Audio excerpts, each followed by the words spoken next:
Hey guys, welcome back. तो आज की इस वीडियो में हम आईसीएआई की mock test paper series 2 discuss कर रहे हैं फॉर मई 2025 एग्जाम। तो चलिए स्टार्ट करते हैं।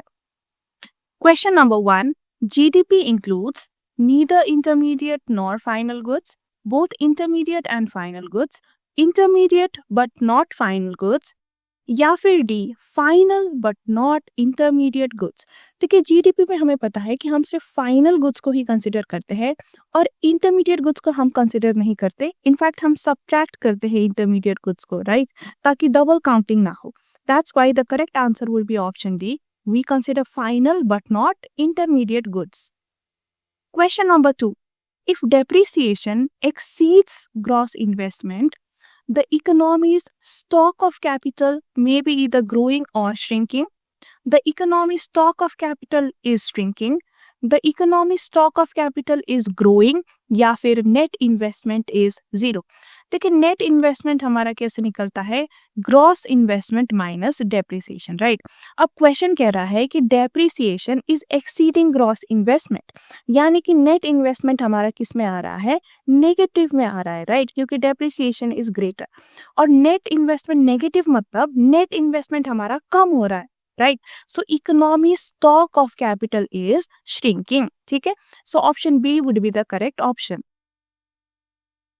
Question number 3. By summing the values added at each stage in the production of some good, we obtain A. the price of that good, B. the total income generated by that goods production, C. the total cost including profit of that product, या फिर D. all of the above। देखिए, हमें पता है कि value added is one of the method of calculating national income, है ना। अब नेशनल इनकम जब हमें निकालना होता है तो तब तो हम इकोनॉमी के सारे ही गुड्स के वैल्यू एडेड निकालते हैं। लेकिन अगर हम सिर्फ एक ही गुड कंसीडर कर रहे हैं एंड उसका वैल्यू एडेड निकाल रहे हैं, तो it will give us the income generated by that good only, है ना। तो ये तो आपने समझ लिया होगा। अब देखिए, जितना एक गुड आपका इनकम जनरेट कर रहा है, that must be the price of that good ना, क्योंकि जितना इसका प्राइस है उतना ही तो इनकम जनरेट करेगा। देखिए, अगर हम कहें कि 1 kg एप्पल हैज जनरेटेड ₹100, इसका ये मतलब है कि 1 किलो एप्पल का प्राइस ₹100 है, तभी तो वो ₹100 बराबर का इनकम जनरेट कर रहा है ना। So price of the that good is also correct. And option C कहता है, देखिए, total cost including profit of that product. देखिए, हम प्राइस कैसे निकालते हैं? कॉस्ट प्लस प्रॉफिट ही तो करते हैं, है ना।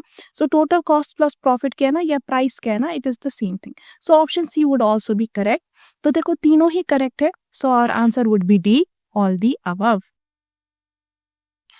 Question number 4. The value of money in Fisher's equation is determined by A. demand for money, B. supply of money, C. demand and supply of money, या फिर D. none of the above। देखिए, fishers equation क्या कहता है? mv is equals to pt, right, जहाँ पे m is money supply, v is velocity, p is the general price level and t is the transaction volume of transaction, है ना। अब ये आपका रिप्रेजेंट करता है the supply side of money, right, and ये रिप्रेजेंट करता है द डिमांड साइड, है ना। एंड जब सप्लाई डिमांड के बराबर हो जाता है, this will balance the equation, right. Fisher's का इक्वेशन तब बैलेंस होता है। तो फिशर की इक्वेशन में जो मनी की वैल्यू है ना, value of money, it is determined both by the demand and supply of money. ये सिर्फ डिमांड पे फोकस नहीं करता या फिर सिर्फ सप्लाई पे ही नहीं करता, दोनों पे ही करता है, ठीक है। So correct answer would be option C, demand and supply of money. Question number 5. Value of money is directly related to the price level, inversely related to the price level, proportionately related to the price level, या फिर all of the above। तो देखिए, similar type की question है जो हमने अभी अभी किया है ना। So value of money is inversely related to the price level. देखिए, वैल्यू ऑफ मनी को हम लिखते हैं एज 1/p, यानी कि inversely related to the price. इसका मतलब क्या है कि देखिए, अगर प्राइस ज्यादा है इकोनॉमी में, चीज सामान की प्राइस ज्यादा है, तो इसका ये मतलब है कि सामान खरीदने में हमें ज्यादा पैसा लग रहा है ना। So value of money is low. लेकिन अगर प्राइस कम है इकोनॉमी में, यानी कि कम रुपए से भी हम ज्यादा सामान खरीद पा रहे हैं, so value of money here is high. तो बिल्कुल इनवर्सली रिलेटेड होता है, ठीक है। So correct option is option B. Question number 6. Bank rate policy is not very effective because, देखिए क्वेश्चन पूछ रहा है कि in which situation bank rate policy effective नहीं होती। अब ऑप्शंस देखिए। A, it requires a well developed money market. देखिए ये करेक्ट है। अगर आपका मनी मार्केट वेल डेवलप्ड है तभी बैंक रेट पॉलिसी काम कर पाएगी, वरना लोग पॉलिसी रेट के हिसाब से मार्केट में चलेंगे ही नहीं। ठीक है। Option B, it cannot operate effectively. देखिए ये थोड़ा सा वेग है, अगर आप ठीक से चलाओगे तो इफेक्टिवली वर्क करेगा ना। अब इट कैनॉट कभी भी नहीं करेगा, ये तो सच नहीं है। All banks are not under the control of central bank. देखिए इंडिया में सारे ही बैंक्स आरबीआई के परव्यू के अंदर ही आते हैं। इट इज कंट्रोल्ड डायरेक्टली और indirectly by the central bank. So ये भी करेक्ट नहीं होगा and all of the above भी करेक्ट नहीं है। So correct option would be option A. Question number 7.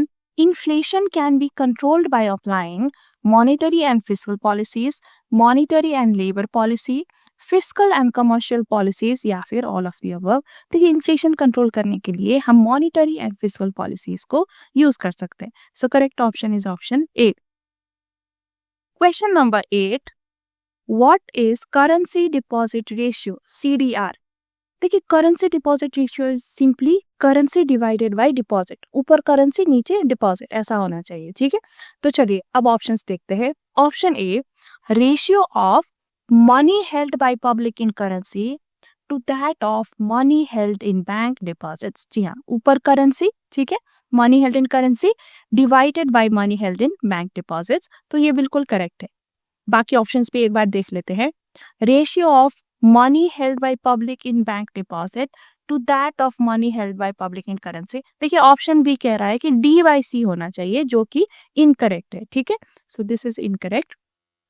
Ratio of money held in demand draft to that of money held in treasury bonds, ये भी incorrect है। यहाँ पे बस हम करेंसी और डिपॉजिट्स को कंपेयर कर रहे हैं। ठीक है। So only option A is correct. So correct option is option A.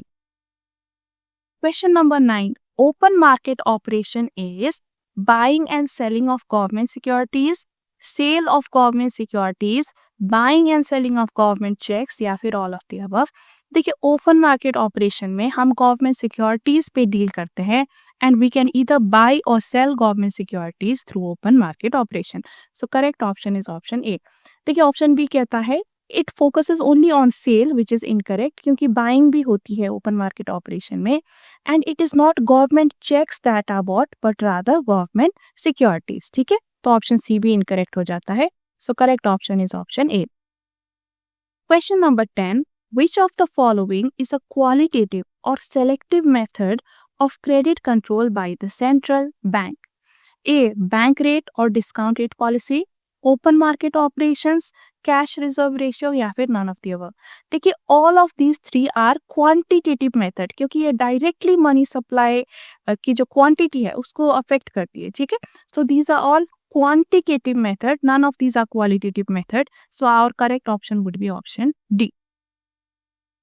Question number 11. The fiscal deficit excluding the interest liabilities for a year is called as revenue deficit, capital deficit, budget deficit या फिर primary deficit। देखिए अगर हम fiscal deficit में interest liability कम कर दे तो we get primary deficit, option D. Question number 12. Pump priming is related with monetary policy, income policy, price policy या फिर fiscal policy। देखिए पंप टाइमिंग में क्या होता है कि गवर्नमेंट एक ही साथ बहुत हैवी एक्सपेंडिचर कर देता है इकोनॉमी में, ताकि इकोनॉमिक एक्टिविटी वापस से रिवाइव हो। ठीक है। So it is a part of government expenditure and it falls under the fiscal policy, option D. Question number 13. The modern state is laissez faire state, welfare state, aristocratic state या फिर police state. देखिए modern state welfare state होती है, जहाँ पे सरकार citizens को कुछ ना कुछ वेलफेयर प्रोवाइड करती होती है, जैसे कि social security benefits, education, health care, तो इस तरह की वेलफेयर स्कीम्स होती है। So that's why modern state is a welfare state. Question number 14. Public debt management refers to terms of new bonds. देखिए बॉन्ड्स के थ्रू सरकार, जो गवर्नमेंट है, वो जनता से लोन लेती है और जनता से ली गई लोन को ही हम पब्लिक डेट कहते हैं। ठीक है। तो अब जब न्यू बॉन्ड उठा रही है तो उसके टर्म्स क्या है? तो वो पब्लिक डेट मैनेजमेंट के अंदर आती है कि कौन से टर्म्स एंड कंडीशंस के अंदर ये लोन दिया हुआ है, ठीक है। Then proportion of different components of public debt.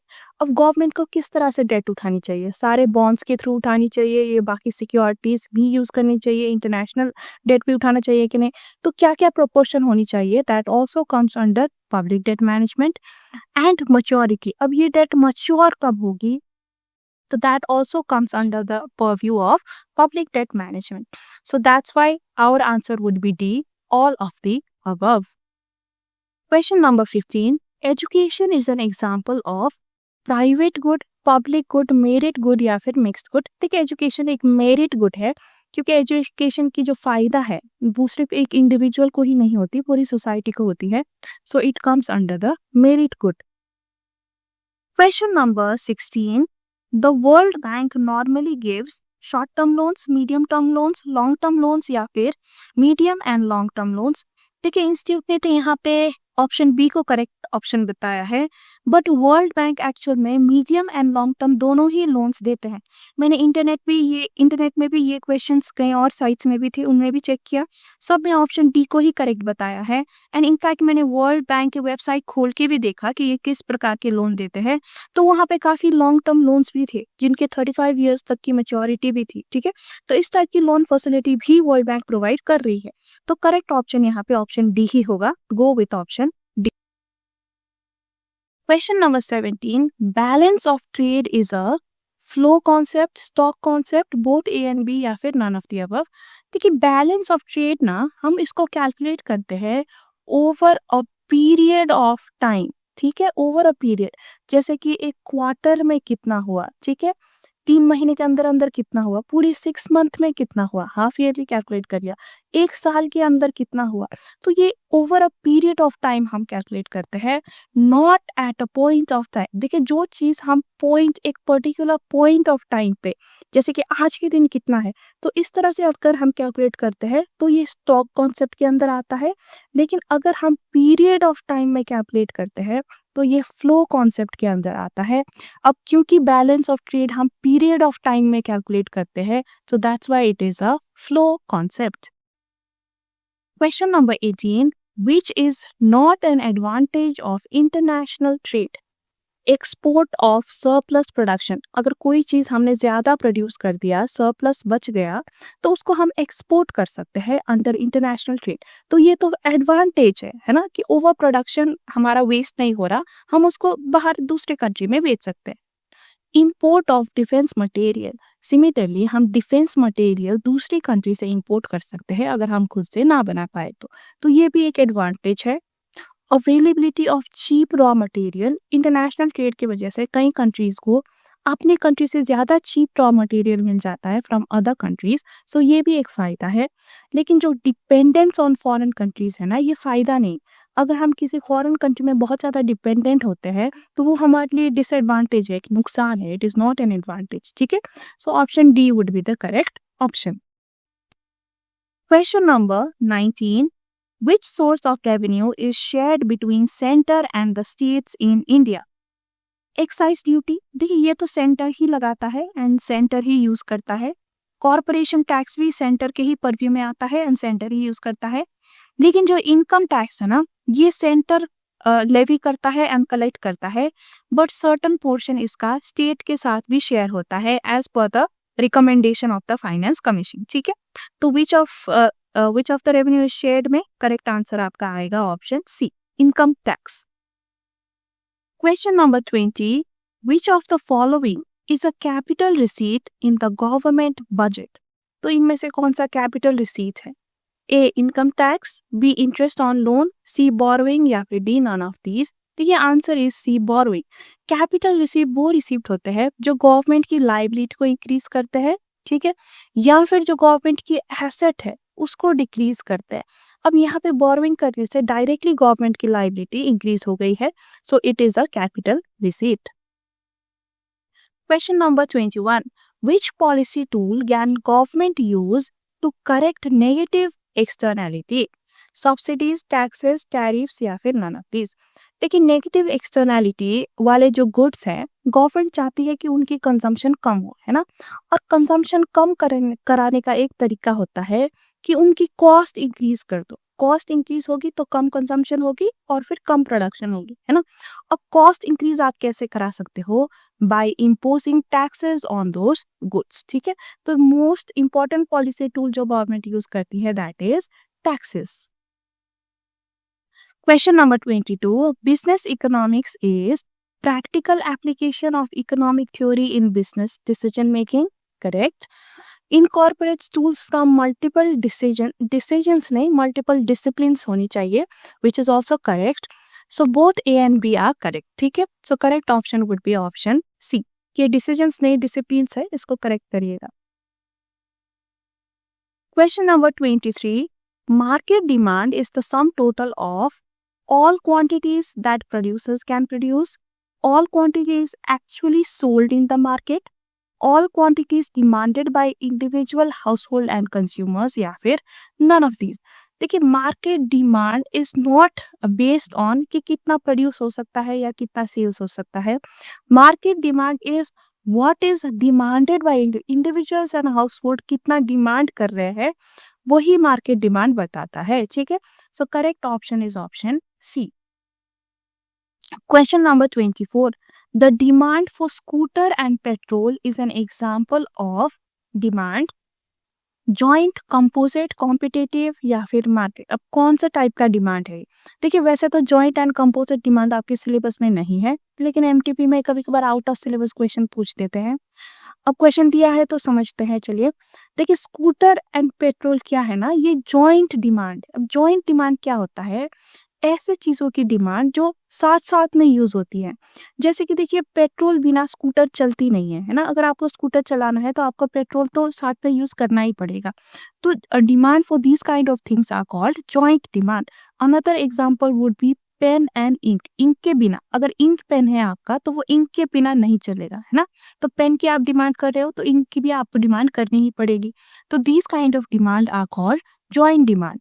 अब कॉम्पोजिट डिमांड क्या होता है कि कभी कभार एक प्रोडक्ट की डिमांड ना हम मल्टीपल पर्पस के लिए करते हैं. जैसे कि अगर हमने मिल्क की डिमांड की तो मिल्क की कई सारे यूजेस है. सीधा मिल्क पीने के लिए हो सकता है, कर्ड बनाने के लिए हो सकता है, या घी बनाने के लिए हो सकता है ना. तो इस तरह से एक ही प्रोडक्ट के बहुत सारे चीजों के लिए डिमांड करना, इसको हम कॉम्पोजिट डिमांड कहते हैं. ठीक है, तो समझ आया जॉइंट एंड कॉम्पोजिट. अब स्कूटर एंड पेट्रोल क्या है? ये जॉइंट डिमांड है. Question number 25.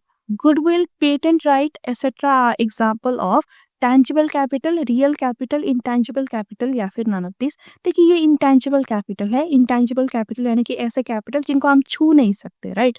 और गुडविल एक भावना है, आपने एक अपनी इमेज अच्छी बना रखी है. पेटेंट आपका फॉर्मूला है. तो ये ऐसी चीज नहीं है जिसको आप टच कर सको, but these are your capital. So they are called intangible capital.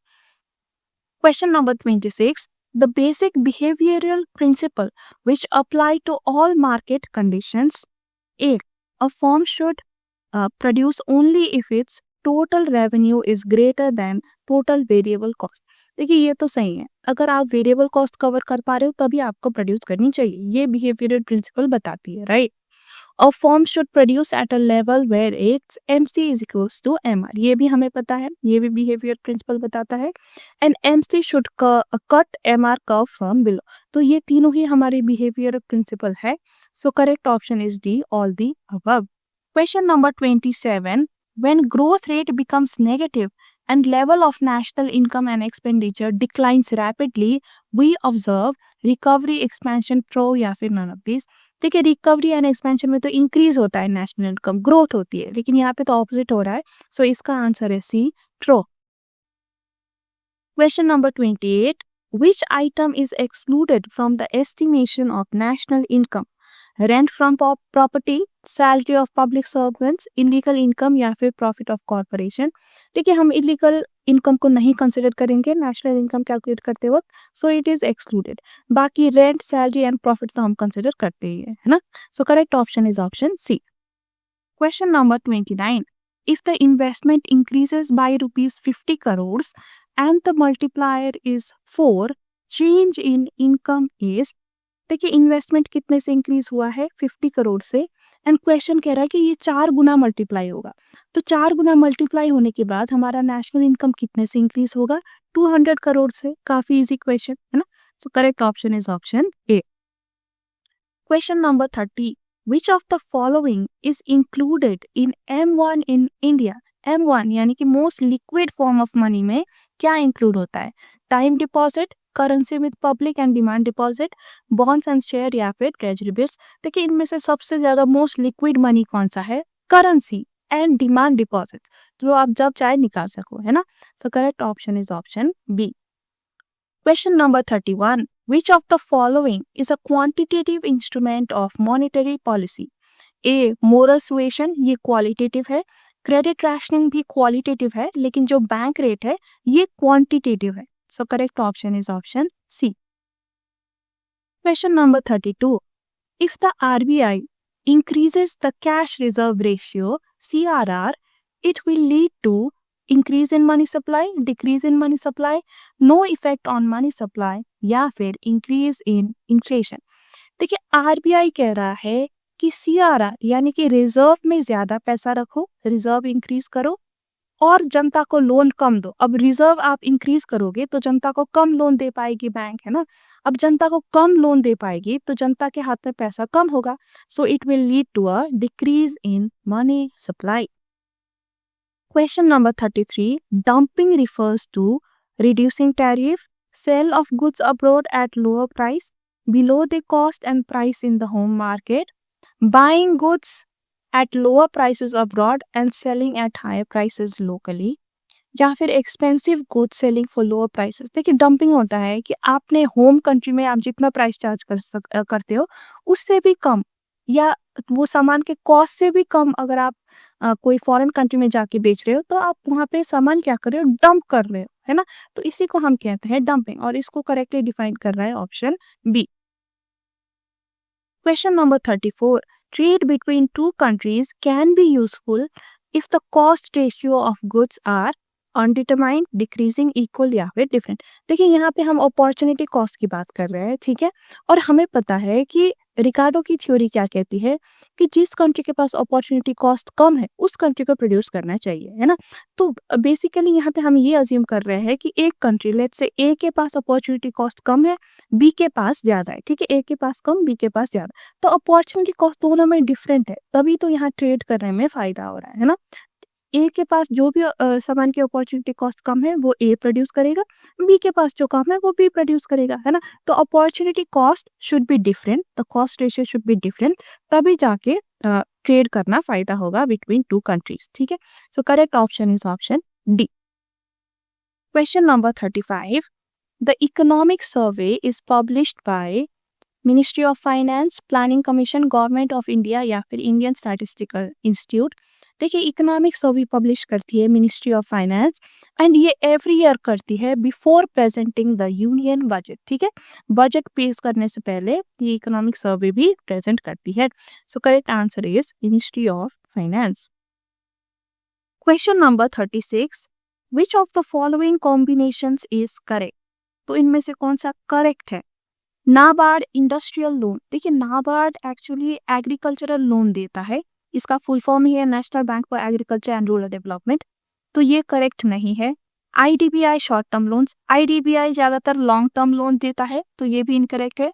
RBI long term loans, RBI ज्यादातर शॉर्ट टर्म लोन्स देता है when banks are in trouble, ठीक है। तो ये भी करेक्ट कॉम्बिनेशन नहीं है।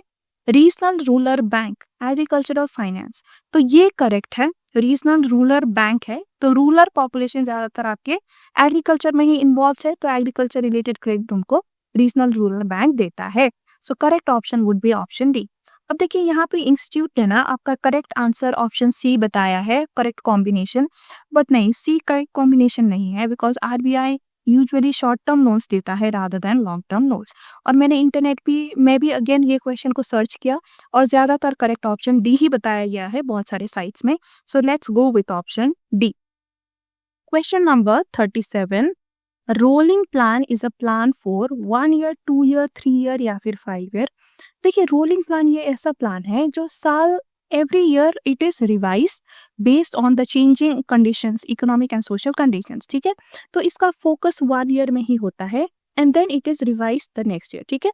तो ऑल्दो रोलिंग प्लान का लॉन्ग टर्म गोल्स होते हैं but it operates on 1 year basis, ठीक है। So that's why it is a plan for 1 year। 5 year plan को रिप्लेस करने के लिए रोलिंग प्लान बनाया गया था and it is a plan for 1 year. Question number 38. Unemployment in a developing country is generally take place due to A. Switch over from one job to another, lack of effective demand, seasonal factors या फिर lack of complementary factors of production. देखिए हम जो chapter 6 में unemployment पढ़ते हैं ना, chapter 6 unit 2 में, तो वहां पे हम बेसिकली कीन्स की थ्योरी पढ़ रहे हैं कि कीन्स क्या मानता है कि अनएम्प्लॉयमेंट क्यों होती है। तो कीन्स के अकॉर्डिंग टू अनएम्प्लॉयमेंट का मेन कारण है lack of effective demand, right. तो इसी को हम अनएम्प्लॉयमेंट का कारण मान के चलेंगे। हालांकि सर्टन बच्चे मतलब सर्टन लोग, बच्चे भी और टीचर्स भी ऑप्शन डी को भी करेक्ट मानते हैं कि डेवलपिंग कंट्रीज में फैक्टर्स ऑफ प्रोडक्शन की कमी होती है, जैसे कि capital, technology, which is true. लेकिन क्योंकि हम कीन्स के पॉइंट ऑफ व्यू से पढ़ रहे हैं, so we better go with Keynes view only and stick to option B as the correct option, क्योंकि इंस्टीट्यूट ने भी ऑप्शन बी को ही करेक्ट बताया है। तो चलो इसी के साथ ही जाते हैं, ठीक है। So lack of effective demand is the major cause of unemployment in developing countries. Question number 39. Disguised unemployment is common in agriculture sector, industrial sector, service sector या फिर नन ऑफ दिस। देखिए डिस्गाइज्ड अनएम्प्लॉयमेंट होता है कि लोग employed तो है लेकिन जितने लोग काम कर रहे हैं उतना आउटपुट नहीं निकल आ रहा, ठीक है। उसको हम कहते हैं डिस्गाइज्ड अनएम्प्लॉयमेंट और ये ज्यादातर हमें एग्रीकल्चर सेक्टर में देखने को मिलता है। क्योंकि देखिए क्या होता है ना कि एग्रीकल्चर जैसे रूरल एरियाज की अगर हम बात करें तो एक फैमिली के सारे ही मेंबर्स एग्रीकल्चर में अपने खेती पे लगे हुए होते हैं, ठीक है। अब देखिए खेती पे इतने लोग नहीं चाहिए होते, सर्टन सीजन में चाहिए होते हैं, लेकिन सर्टन सीजन में इतने लोगों की आवश्यक नहीं होती, लेकिन लोग लगे हुए हैं और जितने लगे हुए उतना आउटपुट नहीं निकल आ रहा होता है ना।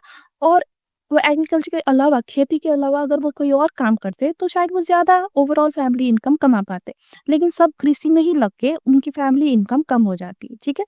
सो this is disguised unemployment common in agriculture sector. Question number 40. Import Kota is tariff, non tariff barrier, concession या फिर इंटरनेशनल ऑब्लिगेशन। देखिए इंपोर्ट कोटा एक नॉन टैरिफ बैरियर है क्योंकि यहाँ पे हम डायरेक्टली टैरिफ नहीं लगा रहे, लेकिन हम रेस्ट्रिक्ट कर रहे हैं इंपोर्ट को up to a certain number. आपको एक नंबर दिया जा रहा है कि इतना ही आप इंपोर्ट कर सकते हो, इसके ऊपर इंपोर्ट करना रेस्ट्रिक्टेड है, ठीक है। तो that's why it is a non tariff barrier. Question number 41. The best indicator of economic development of any country is its agriculture, its transport, its gross production या फिर its per capita income। देखिए एक country economically develop कर रही है कि नहीं, ये कौन सा इंडिकेटर बताता है। The correct answer would be option C, it's gross production. अगर ग्रॉस प्रोडक्शन इंक्रीज हो रहा है मतलब वो कंट्री इकोनॉमिकली अच्छा कर रहा है। अब देखिए कई बच्चे ऑप्शन डी में कंफ्यूज होते हैं कि पर कैपिटा इनकम भी तो हो सकता है। तो ये per capita income it is an indicator of your living standard, ठीक है। जो स्टैंडर्ड ऑफ लिविंग है इसका इंडिकेटर होता है, बट इकोनॉमिक डेवलपमेंट की इंडिकेशन की अगर हम बात करते हैं तो gross production would be a better indicator, ठीक है। So correct option would be option see here. Question number 42. The regulatory body of mutual funds in India is RBI, SEBI, IRDA या फिर गवर्नमेंट। म्यूचुअल फंड सिक्योरिटीज है and securities की regulatory body India में क्या है, SEBI, the securities exchange board of India. Question number 43. A market for borrowing and lending funds और period exceeding 14 days is term money market, call money market, commercial bill market या फिर none of this. देखिए इसका answer है term money market. ये usually 14 days period exceeding 14 days to 1 year के लिए होता है, ठीक है। कॉल मनी मार्केट ये ओवरनाइट एक दिन के लिए होता है। कमर्शियल बिल मार्केट ये it deals with trade bills, ये ट्रेड बिल्स पे डील करते हैं and it is not directly related to borrowing और lending of funds. So that's why correct option would be option A. Question number 44. Which of the following are the instruments of money market? Call money, certificate of deposit, trade bills या फिर all of the above. ठीक है, all of the above are instruments of money market. So correct answer is D.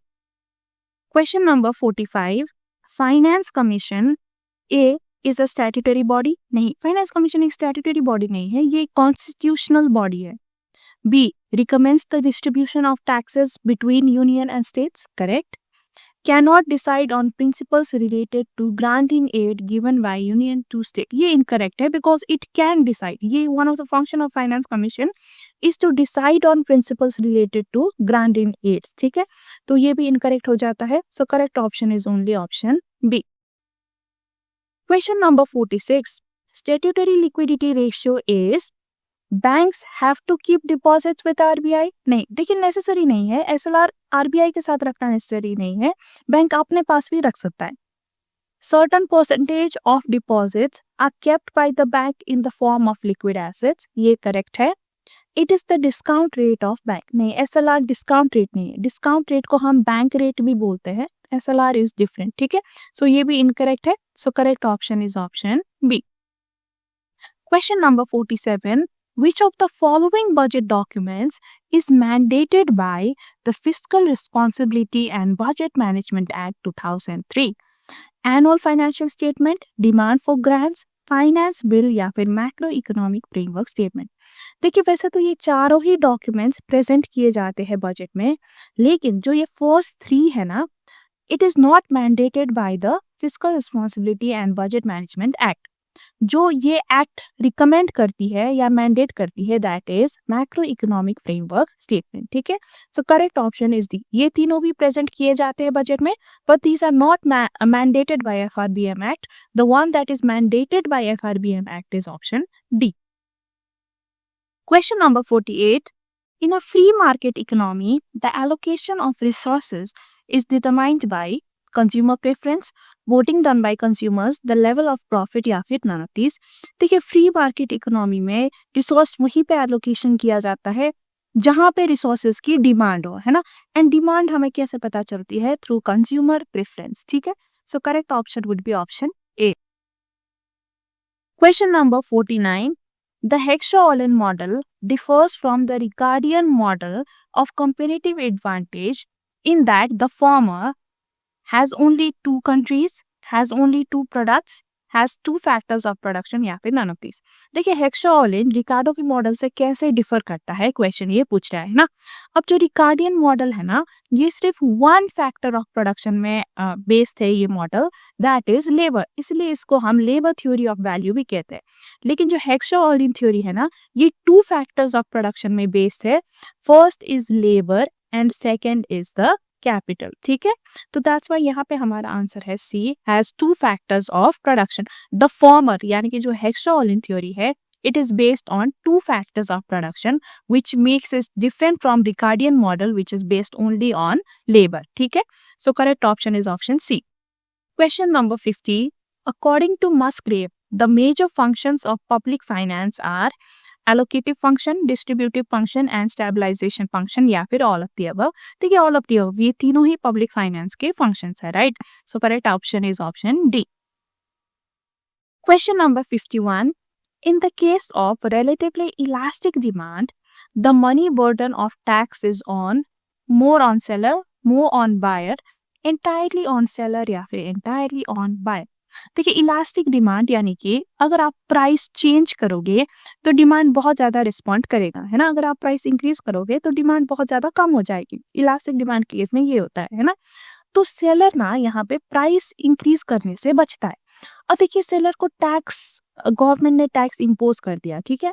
अब usually tax क्या करना चाहिए, tax से price increase करना चाहिए सेलर को, लेकिन सेलर को डर है कि अगर प्राइस इंक्रीज कर दिया तो बायर्स भाग जाएंगे, मेरे गुड्स बाई नहीं करेंगे।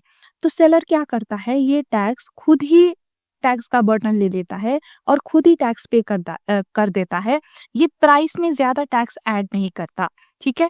तो बायर पे ये ज्यादा टैक्स का बर्डन ट्रांसफर नहीं होता, सेलर खुद ही ये बर्डन ले लेता है because it does not want to lose buyers by increasing price. ठीक है, तो यहाँ पे टैक्स का burden is more on the seller, क्योंकि सेलर चाह के भी प्राइस ज्यादा इंक्रीज नहीं कर पा रहा। अगर प्राइस इंक्रीज कर पाता तो वो टैक्स प्राइस में डाल देता एंड बर्डन बायर पे पास कर देता, but it is not able to increase price, so the burden is more on the seller. यहीं पे अगर इन इलास्टिक डिमांड होता तो क्या होता, सेलर आराम से अपना प्राइस इंक्रीज कर सकता था। प्राइस इंक्रीज करने पे भी यहाँ पे बायर नहीं भागते, है ना। सो सारा जो टैक्स का बर्डन है वो प्राइस पे ऐड कर देता और बायर फिर भी आराम से खरीदते, तो बर्डन पास हो जाता यहाँ पे बायर पे इन इलास्टिक डिमांड के केस में। ठीक है, लेकिन इलास्टिक डिमांड के केस में it is more on the seller. Question number 52. One negative effect of high public expenditure is decrease in government control, increase in budget deficit and public debt, increase in private sector growth या फिर reduction in social welfare। देखिए, public expenditure government क्यों करती है, ताकि economy में जो economic activity है वो रिवाइव हो, है ना। इकोनॉमी में हलचल हो, लोगों के पास काम हो एंड लोगों की इनकम बढ़े, इसलिए पब्लिक एक्सपेंडिचर करी जाती है। लेकिन एक्सपेंडिचर करने का एक नेगेटिव इफेक्ट क्या है कि गवर्नमेंट की जो बजट डेफिसिट है, डेफिसिट क्या होता है, गवर्नमेंट का एक्सपेंडिचर माइनस इनकम, है ना। तो अगर एक्सपेंडिचर इंक्रीज करेगा तो जो ये गैप है बिटवीन एक्सपेंडिचर एंड इनकम ये और ज्यादा इंक्रीज होता जाएगा, राइट। तो डेफिसिट यहाँ पे इंक्रीज होने की चांसेस होती है एंड अगर गवर्नमेंट के पास इनफ इनकम नहीं है तो उसे डेट भी उठाना पड़ सकता है ये एक्सपेंडिचर करने के लिए, सो पब्लिक डेट भी इंक्रीज होने की यहाँ पे चांसेस होती है। So this is one negative effect of public expenditure. Okay, question number 53. Law of demand is violated when income effect is negative, substitution effect is negative, negative income effect is greater than the substitution effect या फिर none of these। देखिए, law of demand हमारा क्या कहता है कि whenever there is increase in price, the demand has to decrease, है ना। एंड ये लॉ के काम करने के पीछे दो इफेक्ट होते हैं, income effect and substitution effect. ये दोनों इफेक्ट साइमल्टेनियसली काम करते हैं तभी जाके लॉ ऑफ डिमांड वर्क करता है ना। अब देखिए, दोनों ये जो इफेक्ट है ना ये पॉजिटिव होते हैं, ठीक है, ये पॉजिटिवली काम करते हैं तभी जाके लॉ ऑफ डिमांड वर्क करता है। अब इनमें से अगर कोई एक भी इफेक्ट नेगेटिव हो जाता है and it overpowers the other effect, तब जाके लॉ ऑफ डिमांड काम नहीं करता। फॉर इंस्टेंस, जैसे कि अगर इनकम इफेक्ट नेगेटिव हो जाता है and it overpowers the positive substitution effect, then law of demand does not work. Similarly, अगर substitution effect negative हो जाता है and it overpowers the income effect, तब भी law of demand काम नहीं करता। ठीक है, तो काम ना करने के लिए दोनों में से एक इफेक्ट का नेगेटिव होना जरूरी है and the negative effect should overpower the positive effect। ठीक है, पॉजिटिव इफेक्ट को ओवरपावर करना चाहिए, तब जाके लॉ ऑफ डिमांड काम नहीं करता। अब देखिए, ऑप्शन ए यहाँ पे है इनकम इफेक्ट इज नेगेटिव, लेकिन देखिए इनकम इफेक्ट नेगेटिव है लेकिन अगर स्टिल ये सब्स्टिट्यूशन इफेक्ट को ओवरपावर नहीं कर रहा तो still law of demand can work. Similarly, substitution effect अगर नेगेटिव है but it is not overpowering the income effect, तो in that case also law of demand can work. लेकिन अगर इनकम इफेक्ट नेगेटिव है and it is greater than substitution effect, यानी कि ये substitution effect को ओवरपावर कर रहा है, so in that case the law of demand will be violated। ठीक है, so correct option is option C. Okay, question number 54। Elasticity is greater than utility for, देखिए ये यूटिलिटी नहीं है, यूनिटी है। ठीक है, यूनिटी यानी कि वन, तो किस केस में elasticity is greater than one, luxuries, necessities, complementary या फिर नन ऑफ दीज। तो हमें पता है लग्जरी गुड्स के केस में elasticity is very high, it is greater than one, right. Question number 55। Which of the following is not studied in microeconomics? Factor pricing, location of industry, consumer behavior या फिर external value of currency।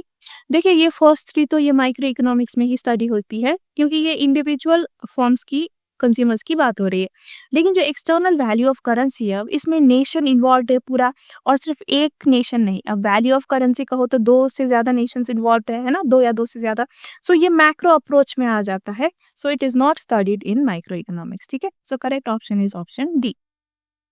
Question number 56। The characteristic of capitalist economy does not include तो इनमें से कौन सा capitalist economy की characteristics नहीं है?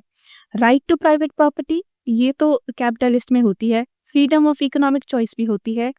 एब्सेंस ऑफ कंज्यूमर चॉइस नहीं, ये नहीं होती। कंज्यूमर चॉइस तो फ्रीडम होती है कंज्यूमर को चूज करने की, है ना। एंड डी कंप्लीशन नहीं, ये कॉम्पिटिशन है, ठीक है, this is competition. So competition भी कैपिटलिस्ट इकोनॉमी में भर भर के होती है। सो जो नहीं होती that is option C, absence of consumer choice is not a characteristic. Question number 57, which of the following are within the scope of business economics? Capital budgeting, देखिए कैपिटल बजटिंग में बिजनेस डिसाइड करते हैं कि उनको कहाँ पे अपना capital utilise करना है, कहाँ से कैपिटल ले आना है, कहाँ इन्वेस्ट करना है, ठीक है। सो of course this is with in the scope. Risk analysis भी हर बिजनेस को करना ही पड़ता है एंड बिजनेस साइकिल को भी स्टडी करना पड़ता है because it will influence business decisions, है ना। So all of the above are within the scope of business economics. Question number 58, the substitution effect will be stronger when the goods are closer substitute, correct. जितने close substitute उतना effect stronger होता है। There is lower cost of switching to the substitute goods, हाँ अगर lower cost है तो switch करने में इजी रहता है। And there is lower inconvenience while switching to the substitute good, again यहाँ पे स्विच करने में इजी रहता है। So all of these make the substitution effect stronger. So correct answer would be D, all the above. अब institute ने यहाँ पे इसका आंसर सिर्फ ए बताया है, बट ये करेक्ट नहीं है क्योंकि हमें पता है बी एंड सी भी कंडीशंस है जो सब्स्टिट्यूशन इफेक्ट को स्ट्रॉन्गर बनाता है, ठीक है। तो सारे ही कंडीशन करेक्ट है, इसलिए करेक्ट ऑप्शन ऑप्शन डी ही होगा। इंस्टीट्यूट ने यहाँ पे मिस्टेक ऑप्शन दिया है, मिस्टेक आंसर दी, ठीक है। You go with option D. Question number 59. In spite of the fact that the price of the television sets, refrigerators, air conditions, etc. have been continuously rising, their demand does not stand any tendency to fact नहीं to fall है because they are a conspicuous goods, given goods, speculative goods या फिर conspicuous necessities। देखिए television, refrigeration, air condition ऐसी चीजें क्या है, these are conspicuous necessities, यानी कि नेसेसिटीज ऑफ मॉडर्न लाइफ, जिसके बिना हम एक कंफर्टेबल मॉडर्न लाइफ नहीं जी सकते, है ना। So even if the price is rising people still buy them. So correct option is option D. Question number 60, what are the determinants of price elasticity? Availability of substitutes, yes. Price range, yes. Position of a commodity in a consumer's budget, yes. All of these influence price elasticity. So answer is option D. Question number 61.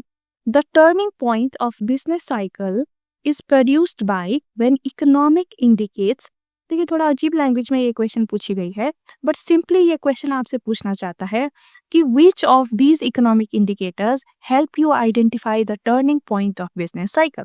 Coincident, lagging, leading या फिर all? देखिए हमें पता है सारे ही indicators जरूरी होते हैं बिजनेस साइकिल को आइडेंटिफाई करने में, टर्निंग पॉइंट को आइडेंटिफाई करने में।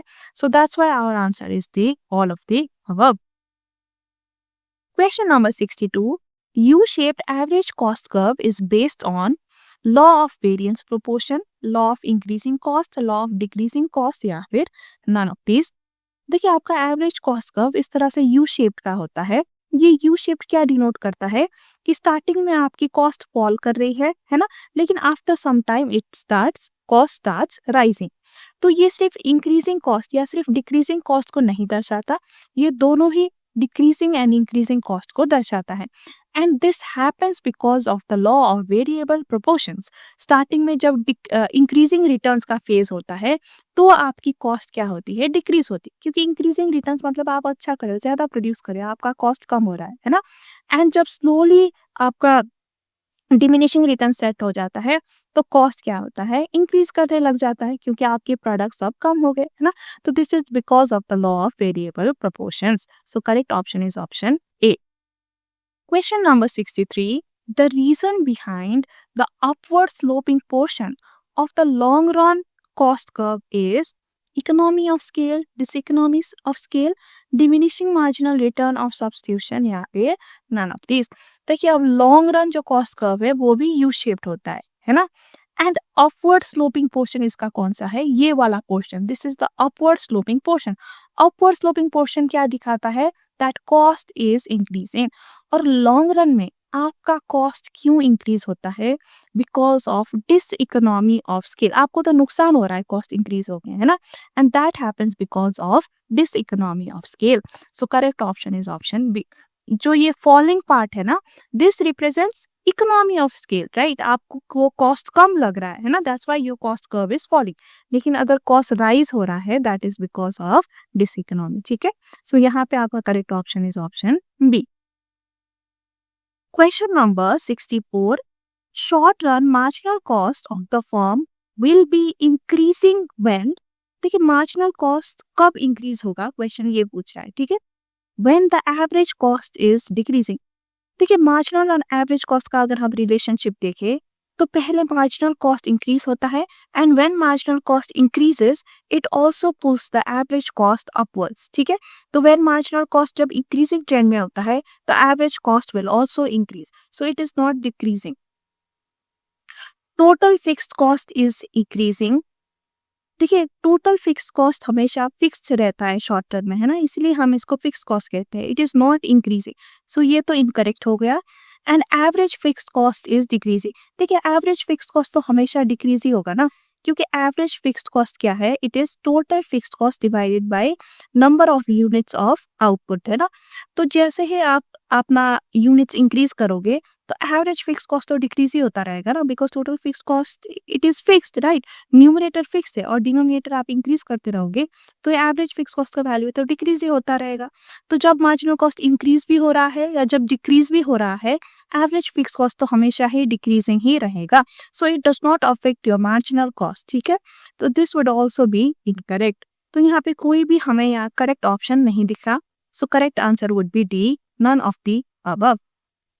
देखिए यहाँ पे इंस्टीट्यूट ने आपका करेक्ट आंसर ऑप्शन बी बताया है कि total fixed cost is increasing, but ये गलत है क्योंकि हमें पता है टोटल फिक्स्ड कॉस्ट तो इंक्रीज नहीं करता, वो फिक्स्ड ही रहता है हमेशा, है ना। सो ऑप्शन बी तो यहाँ पे किसी भी तरीके से आंसर नहीं हो सकता, so correct answer option D ही रहेगा। Question number 65, consumer is sovereign under free economy, mixed economy, controlled economy, both A and B. देखिए कंट्रोल्ड इकोनॉमी में तो ये सॉवरेन नहीं होता, कंज्यूमर सुपीरियर नहीं होता, लेकिन फ्री एंड मिक्स्ड में होता है, so answer is D, both A and B. Question number 66, demand curve under oligopoly is less elastic, perfectly elastic, highly elastic या फिर इनडिटर्मिनेंट। देखिए ओलिगोपोली की डिमांड कर्व इज इनडिटर्मिनेंट, क्योंकि ओलिगोपोली में ना देयर आर फ्यू फर्म्स और firms एक दूसरे पे कड़ी नजर रखते हैं, एक दूसरे के देखा-सिखी करते हैं ना, एंड इनके price and output decision is highly dependent on इनके राइवल क्या करते हैं, राइट? तो ये कभी भी चेंज हो सकते हैं, it is indeterminate. Question number 67, the substitution effect for the fall in price of the commodity ceteris paribus is given by a movement up a given indifference curve, a movement from a higher to a lower indifference curve, a movement down a given indifference curve या फिर any of the above। तो आइए एक बार indifference curve हम बना लेते हैं। Let's say this is an indifference curve, यहाँ पे कमोडिटी ए है लेट्स से, और यहाँ पे कमोडिटी बी है, और पहले लेट्स से आप ये पॉइंट्स पे है, ठीक है? अब आप क्या करना चाहते हो? You want to substitute certain units of A with units of B, यानी कि ए की यूनिट्स आप लोअर करना चाहते हो, बी की इंक्रीज करना चाहते हो।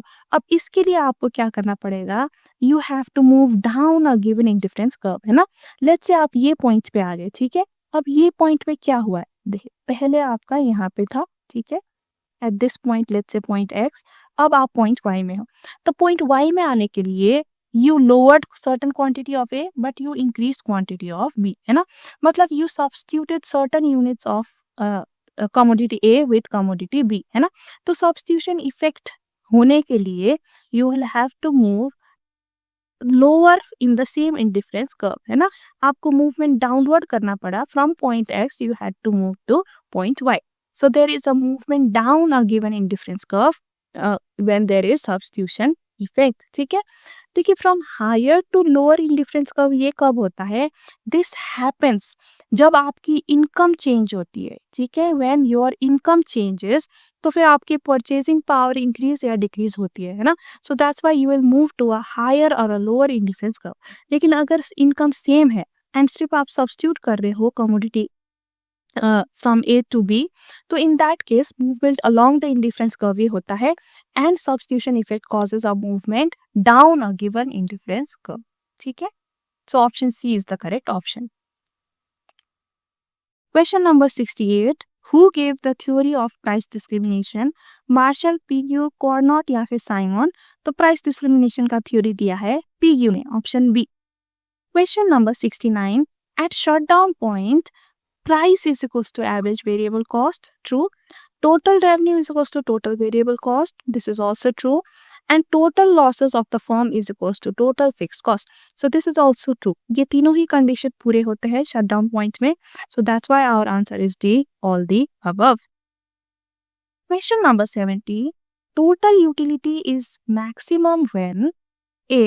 Marginal utility is 0, marginal utility is at its highest point, marginal utility equal to average utility या average utility is maximum.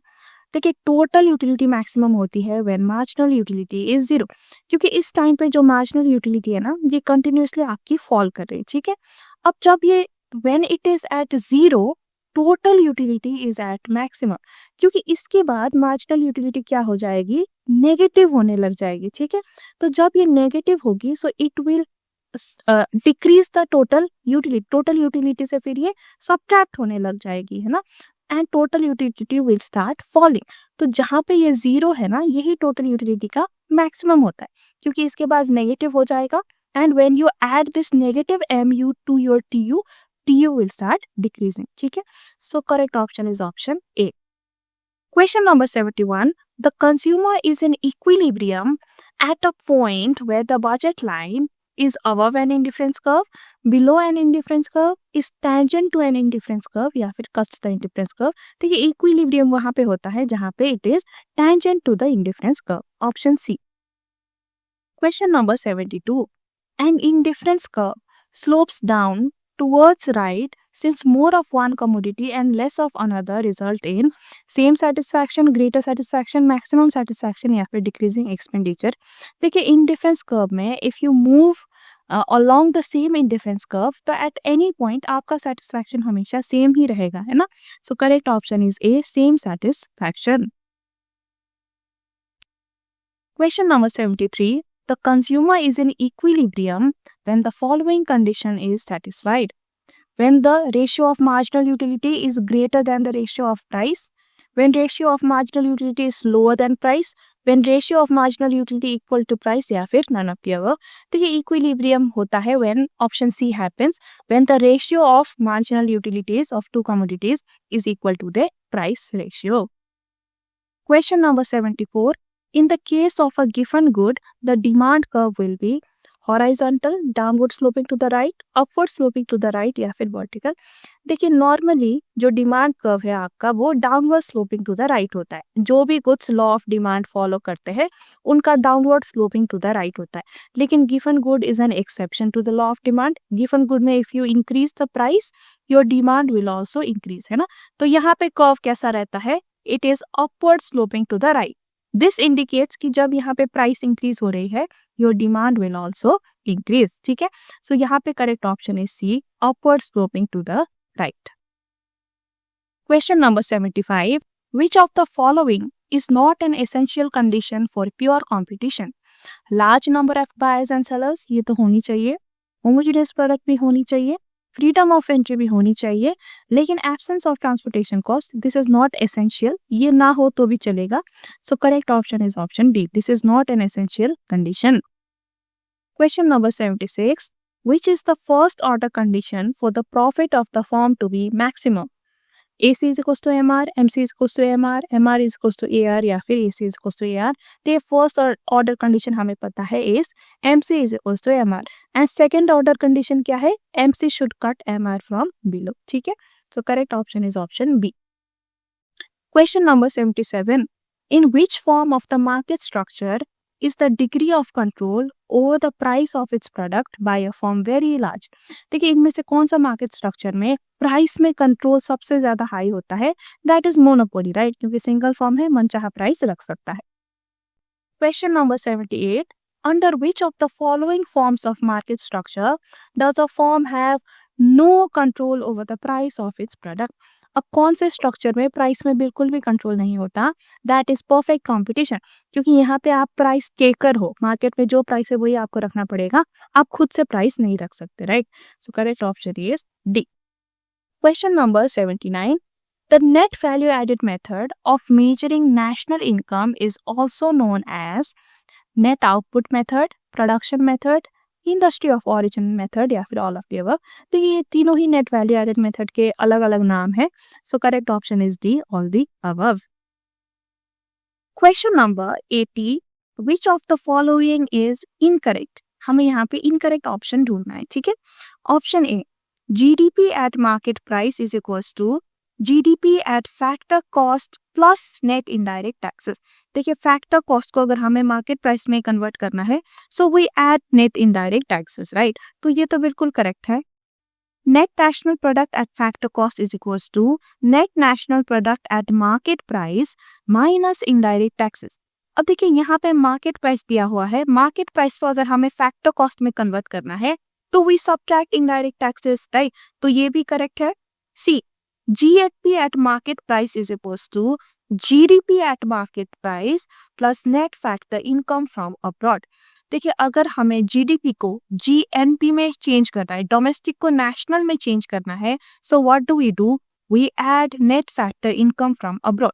तो ये भी करेक्ट है, ये तीनों ही करेक्ट है, इनकरेक्ट कुछ नहीं है। So correct option would be D, none of the above.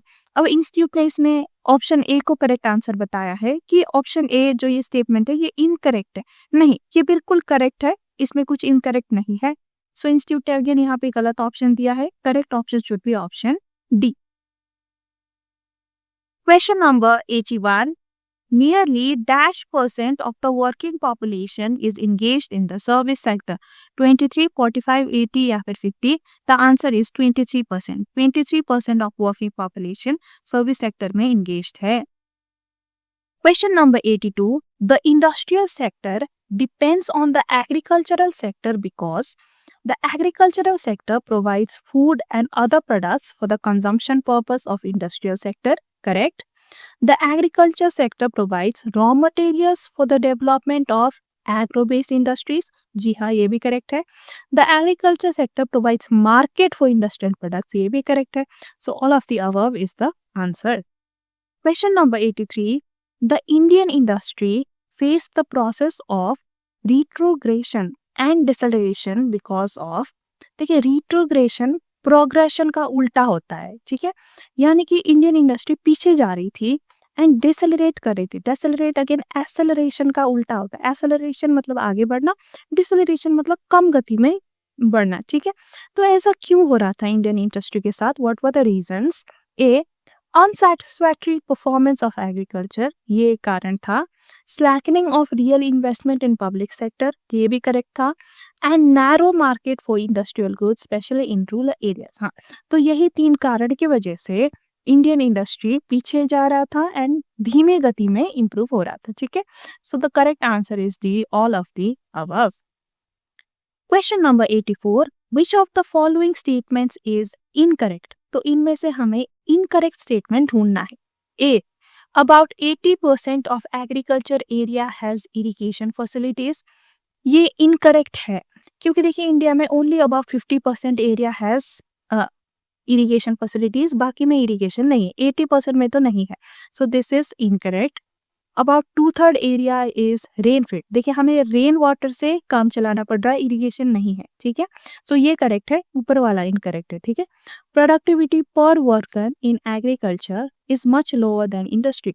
हाँ, इंडस्ट्री में जब वर्कर हायर होते हैं उनका प्रोडक्शन ज्यादा होता है, एग्रीकल्चर में लोअर होता है, ये तो करेक्ट है। Cropping pattern is quite skewed in India.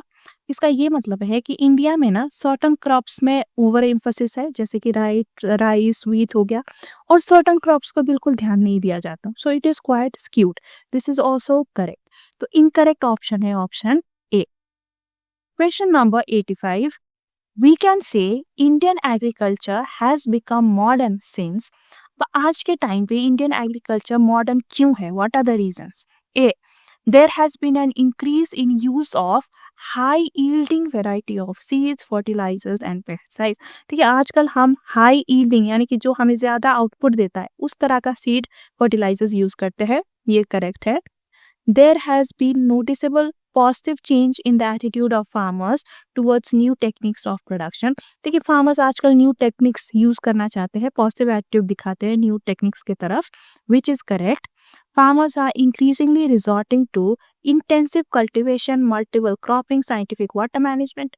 हाँ, तो ये भी फार्मर्स अपना रहे हैं ना, इंटेंसिव कल्टीवेशन हो गया, चाहे मल्टीपल क्रॉप ग्रो करना, साइंटिफिक तरीके अपनाना, तो ये सारी चीज फार्मर्स आजकल धीरे धीरे अडॉप्ट कर रहे हैं, राइट. सो इन सारे रीजंस की वजह से आजकल हमारा एग्रीकल्चर मॉडर्न हुआ है. So answer is D, all the above. Question number 86. Generally, an economy is considered underdeveloped if the standard of living of people is low and productivity is also considerably low. This is correct, है ना. अगर productivity low है, standard of living low है, तो underdeveloped कहला जाएगा. Agriculture is the main occupation of the people and productivity in agriculture is quite low. This is also true. The production techniques are backward. हाँ, तो ये तीनों ही कारण की वजह से एक इकोनॉमी अंडरडेवलप्ड कहलाएगा. सो correct option is D, all the above. Question number 87. Dash is the apex bank for agriculture credit in India. Apex यानी कि टॉप बैंक कौन सा है जो एग्रीकल्चर के लिए क्रेडिट देता है, लोन देता है इंडिया में. Is it RBI, SIDBI, NABARD या फिर ICICI? The correct answer is NABARD. NABARD agriculture के लिए ही बनाया गया है. इसका फुल फॉर्म ही यही है, National Bank for Agriculture and Rural development. So it is the top bank that provides agricultural loan credit. Question number 88. The major cause of unemployment in India is underdevelopment, defective manpower planning, rapid population growth या फिर all of the above. तो हमें पता है ये सारे ही कारण है अनएम्प्लॉयमेंट के. So correct option is D. Question number 89. The largest share of foreign aid in India has been used in the program of agriculture development, industrial development, education या फिर health. देखिए इंडिया में फॉरेन एड लार्जेस्ट यूज हुआ है in industrial development, option B. Question number 90. Before financial reforms the banking system was characterized by all of the following except. देखिए reform से पहले India के बैंकिंग सेक्टर्स में के क्या कैरेक्टरिस्टिक्स थे और हमें क्या नहीं था कैरेक्टरिस्टिक, वो ढूंढना है. ठीक है. ए, एडमिनिस्टर्ड इंटरेस्ट रेट स्ट्रक्चर यानी कि गवर्नमेंट डिसाइड करते थे interest rate, which is true. Quantitative restriction on credit flow, हाँ कहाँ पे क्रेडिट कितना देना है उसमें भी रेस्ट्रिक्शन होती थी, which is true. High revenue requirements यानी कि ज्यादा रिजर्व रखना पड़ता था, which is also true.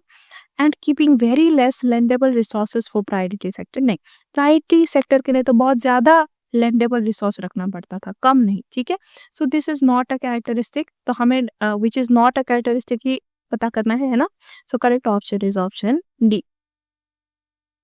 Question number 91. The demand curve facing an industrial firm under monopoly is an horizontal straight line, indeterminate, downward sloping या फिर upward sloping. देखिए monopoly form का डिमांड कर्व कैसा होता है, डाउनवर्ड स्लोपिंग रहता है ना. So correct option is option C. Question number 92. The degree of monopoly power is measured in terms of difference between A. Marginal cost and price, average cost and average revenue, marginal cost and average cost या फिर marginal revenue and average cost. तो correct answer है यहाँ पे option A, marginal cost and price.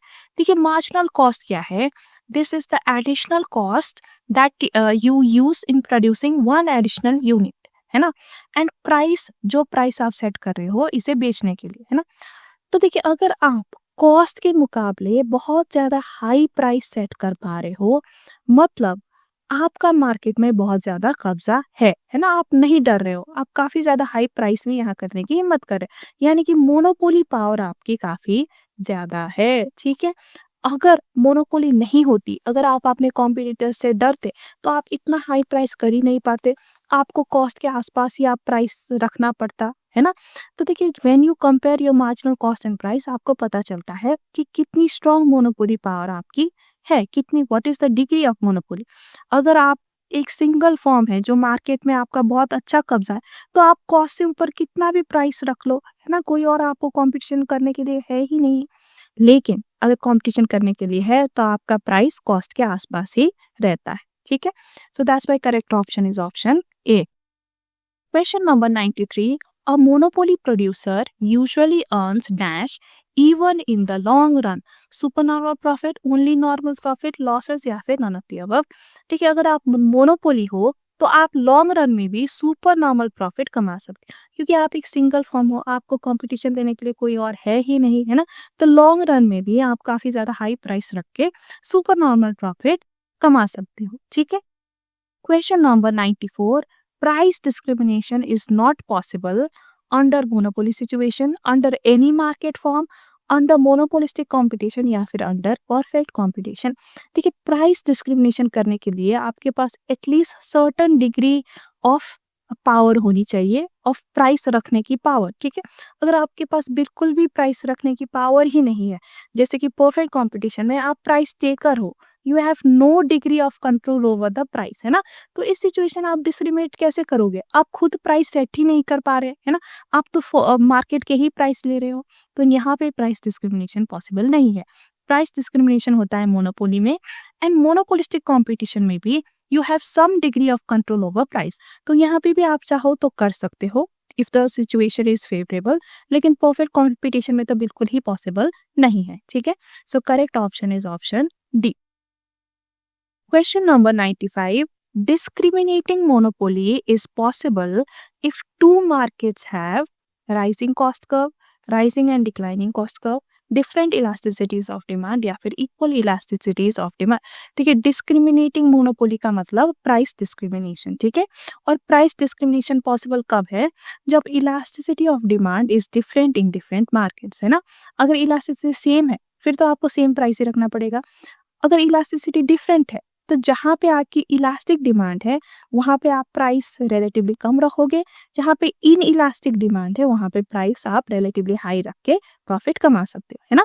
So elasticity should be different, option सी।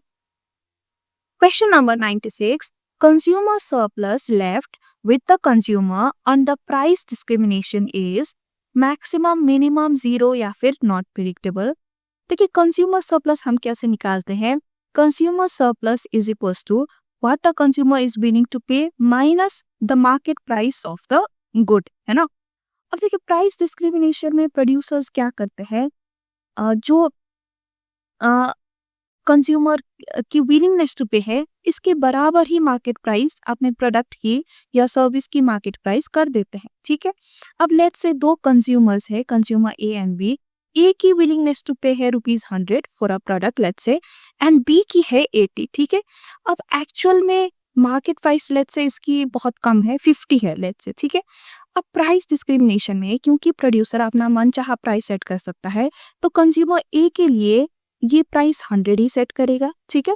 तो यहाँ पे ए के लिए कंज्यूमर सरप्लस कितना बचेगा? उसका विलिंगनेस टू पे 100 था, मार्केट प्राइस भी प्रोड्यूसर ने 100 ही कर दिया, तो 0 consumer surplus, right. And B के लिए वो कितना प्राइस सेट करेगा? 80 करेगा। देखिए, उसकी विलिंगनेस टू पे 80 है और मार्केट प्राइस भी 80 ही सेट कर देगा, तो अगेन कंज्यूमर सरप्लस कितना होगा? 0। तो प्राइस डिस्क्रिमिनेशन में प्रोड्यूसर इस तरह से प्राइस सेट करता है कि बिल्कुल सरप्लस रह ही ना पाए, जितनी विलिंगनेस टू पे है उतनी ही प्राइस सेट कर देता है, ठीक है।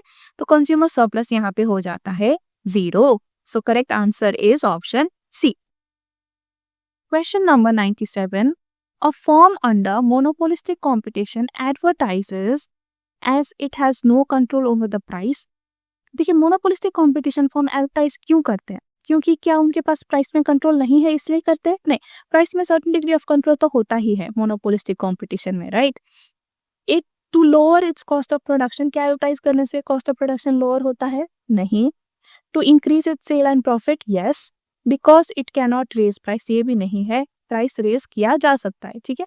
So correct answer is C, advertisement किया जाता है to increase sales and profit. Question number 98. In short run, a firm in monopolistic competition always earns profit, incurs losses, earns normal profit only, may on normal profit, super normal profit और इंकर losses. देखिए short run में तो कुछ भी हो सकता है ना, आप नॉर्मल प्रॉफिट भी कमा सकते हो, सुपर नॉर्मल भी, या फिर लॉस भी इंकर कर सकते हो। But in the long run अगर हम कॉम्पिटिटिव फॉर्म की बात कर रहे हैं तो लॉन्ग रन में सिर्फ नॉर्मल प्रॉफिट ही कमाया जा सकता है। But since question short run पूछ रहा है तो शॉर्ट रन में तो कुछ भी हो सकता है। So option D is the correct option. Question number 99, in the long run all forms in monopolistic competition. तो देखिए लॉन्ग रन का भी पूछ ही लिया, और लॉन्ग रन में तो हमने देख ही लिया था, a firm will earn only normal profits, right. So correct option is option B. Question number 100, in terms of ease of doing business 2020, India ranks 63, 75, 45 या फिर none of these. The answer is 63. So with this, we've come to the end of the MTP Series 2 for May 2025. Now before you go, I'd like to announce कि मैंने अपने website में business economics की test series launch किया है। ये test series में आपको 1500 MCQs मिलेंगे। ये MCQ सारे चैप्टर वाइज एंड मैक्रो में तो यूनिट वाइज भी बाइफरकेटेड है। देखिए जैसे ही आप ईच यूनिट की टेस्ट लोगे, यहाँ पे आपको ऑन एवरेज 50 to 60 MCQs मिलेंगे। देखिए कहीं कभार जो लंबे यूनिट्स है उनके 2-3 टेस्ट भी आपको यहाँ पे मिलेंगे, एंड ईच टेस्ट में 50 to 60 MCQs होंगे।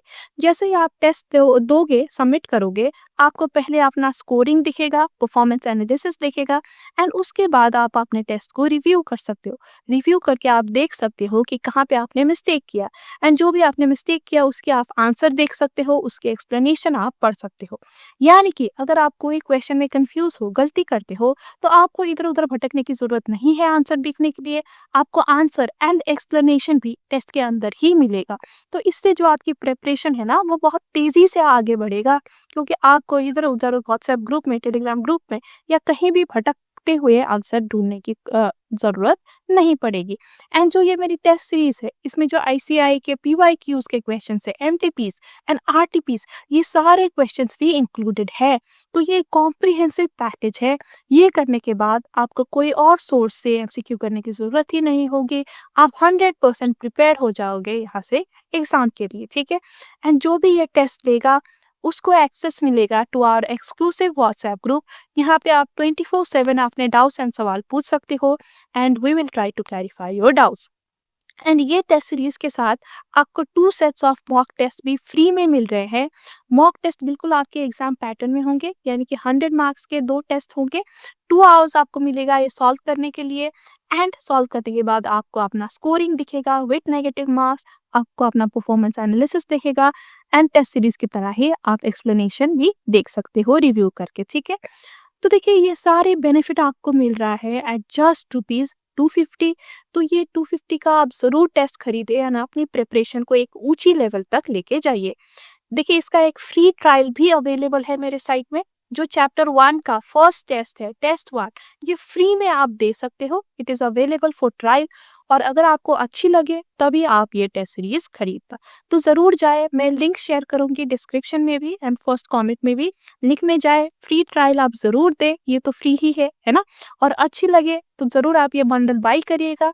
इससे आप एग्जाम में बहुत अच्छा स्कोर कर सकते हो। पहले भी स्टूडेंट्स ने लिया है और उन्होंने काफी अच्छा स्कोर किया है। आप रिव्यूज भी पढ़ सकते हो, एंड आई डू रिकमेंड कि ये टेस्ट आप जरूर ले, क्योंकि इससे बहुत फर्क पड़ता है बच्चों के एग्जाम में। ये मैंने देखा है, I am saying it with experience, ठीक है। ओके सो गाइस, हम वीडियो के एंड में आ चुके हैं। आई होप आपको सारे MCQ समझ आए हैं। अगर नहीं आए हैं तो आप कमेंट करके पूछिए, I will try to clarify your doubt. और आप हमारे टेलीग्राम चैनल भी ज्वाइन कर सकते हैं, यहाँ पे भी बच्चे डाउट पूछते हैं and I try to answer them, ठीक है। तो मिलते हैं जल्दी आपसे अगले वीडियो में, तब तक के लिए bye bye and take care.